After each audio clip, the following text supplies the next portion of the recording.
श्लोक 190. श्रीराम नवे कार्य करता नवे सृष्टी भरता, पुरे होऊन परता न लिंपे विवर्ता, तया निर्विकल्पासे कल्पित जावे, परिसंग सोडून सुखे राहावे. श्रीराम. मागच्या एका श्लोकामध्ये खरा देव हा ब्रह्मा विष्णू महेश यांच्यापासून वेगळा आहे असं म्हटलं होतं. इथंही तो परमात्मा या सर्वांपेक्षा वेगळा आहे असं समर्थ सांगतात. कार्यकर्ता या शब्दाचा अर्थ विश्वरूपी कार्य घडवून आणणारा किंवा विश्व निर्माण करणारा, तर सृष्टीभरता म्हणजे या विश्वाला सांभाळणारा. आपण आपल्याकडे जशी कामाची वाटणी करतो तसं देवांच्या कामाची सुद्धा वाटणी केलेली आहे. मागं पाहिल्याप्रमाणे ही सृष्टी ब्रह्मामुळं निर्माण होते, विष्णूमुळं स्थितस्वरूपामध्ये राहते, तर शंकरामुळं ती कर्त्यामध्ये विलीन होते. परंतु खरा देव हा सर्वांवर देखरेख करणारा असतो. जसं समुद्रातल्या लाटा एकावर एक येतात आणि विरून जातात, तसंच या विश्वातल्या व्यक्ती आणि वस्तू दिसतात आणि लोप पावतात. आपल्याला जे दिसतं त्याचा अर्थ आपण आपल्या मनानं आत्ता सांगितल्याप्रमाणे लावतो, पण खरा परमात्मा यापेक्षा भिन्न असल्यामुळं आपण त्याचं वर्णन करू शकत नाही. जगामध्ये जे शक्तीचे अनेक प्रकार आहेत त्यापैकी वाणी ही एक शक्ती आहे. वैखरी, पश्चिंती, मध्यमा, परा यापैकी परा अत्यंत सूक्ष्म अशी हृदयस्थ वाणी आहे. साधक पुरुषाला फक्त समाधी अवस्थेमध्ये हिचा साक्षात्कार होतो असं म्हणतात. परेहुनी परा म्हणजे ब्रह्म हे अत्यंत सूक्ष्म, परावाणीच्या आवाक्यातलं नाही. परा या वाणीचं स्थान नाभीजवळ असतं. या शक्तीला शारदा असं म्हणतात. परब्रह्म हे याही पलीकडचं आहे.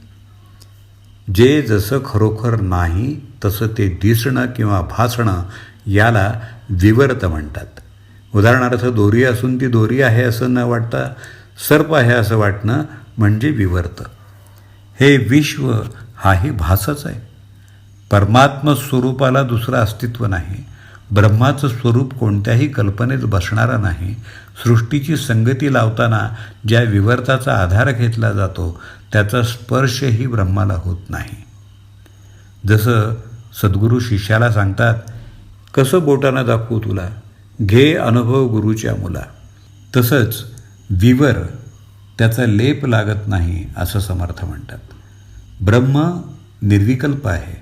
विकल्प म्हणजे पर्याय. ब्रह्म हे एकमेव आहे, त्यामुळं त्याची तुलना कशाशीही करता येत नाही, त्याची कल्पनाही करता येत नाही. आणि तरीही समर्थ निर्विकल्पाशी कल्पित जावे असं म्हणतात. कारण त्यांच्या मते ब्रह्माची कल्पना करूनच आपण ब्रह्माला जाणून घेऊ शकतो. निर्गुण परब्रह्मामुळं ही सृष्टी निर्माण होते.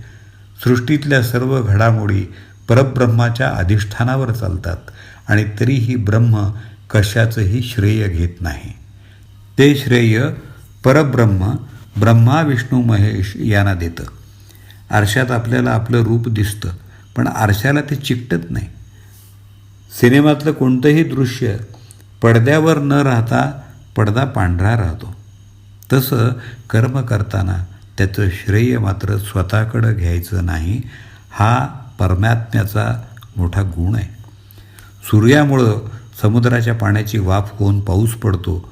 असं असलं तरी पाऊस पाडण्याचा कर्तेपणा सूर्य आपल्याकडे घेत नाही. वनस्पती आपलं अन्न पाणी आणि सूर्यप्रकाश यांच्या साह्यानं तयार करतात आणि तरीही सूर्य हा वनस्पतींचा पोषण करता नाही. अतिउन्हानं वनस्पती जळून जातात, तरीही सूर्य हा त्यांचा संहार करता नाही. म्हणजेच जो कर्म करतो त्याला ते चिकटत नाही.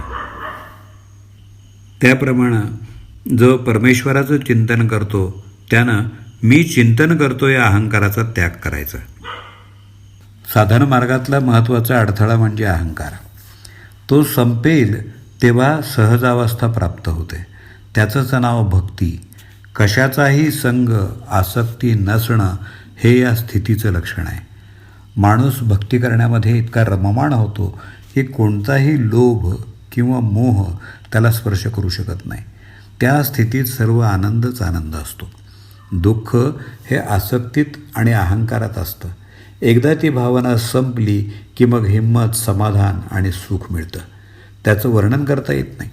एकदा परमात्म स्वरूपाशी ऐक्य झालं की निर्माण होणारी प्रत्येक घटना, सर्व प्रसंग आनंददायक होतात.